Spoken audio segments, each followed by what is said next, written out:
இதான் பிரச்சனையா? டேய், இது எல்லா வீட்லயும் நடக்கிறது தான்டா. ஏன் லவ் பண்ணும்போது இப்படிதானே இருந்திருப்பீங்க?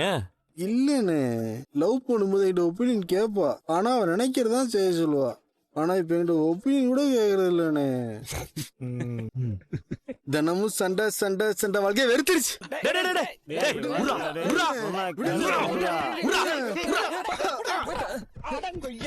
என்னண்ணே அவன் இப்படி பண்ணிட்டு இருக்கான்?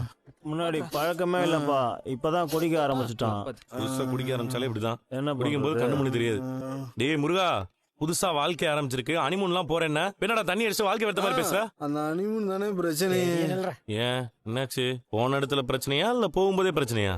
எங்க போறதுன்னே பிரச்சனை. உங்களால குடிக்காமலே இருக்க முடியாதுல்ல? எதுக்கு மீனா இப்ப கோவப்படுற? முன்னாடி எல்லாம் நான் எவ்வளவோ குடிச்சிட்டு வந்திருக்கிறேன். அன்னைக்கெல்லாம் நீ எதுவுமே சொன்னது கிடையாது. இன்னைக்கு சும்மா வேஸ்டா போதேன்னு ஒரு வாய் குடிச்சேன். போத கூட ஆகல மீனா, இதுக்கு போய் இவ்வளவு கோச்சுக்கிற? வேஸ்ட் ஆயிடக்கூடாதுன்னு குடிச்சிங்களா? வேஸ்ட் ஆனா எதுல வேஸ்ட் ஆகுதுன்னு யோசிக்கணும். பணம் வேஸ்ட் ஆகுதான்னு பாக்கணும், டைம் வேஸ்ட் ஆகுதான்னு பாக்கணும், இல்லனா உங்க உடம்பு வேஸ்ட் ஆயிடக்கூடாதுன்னு பாக்கணும். அதெல்லாம் விட்டுட்டு நீங்க இது வேஸ்ட் ஆயிடக்கூடாதுன்னு பாத்திருக்கீங்கல்ல?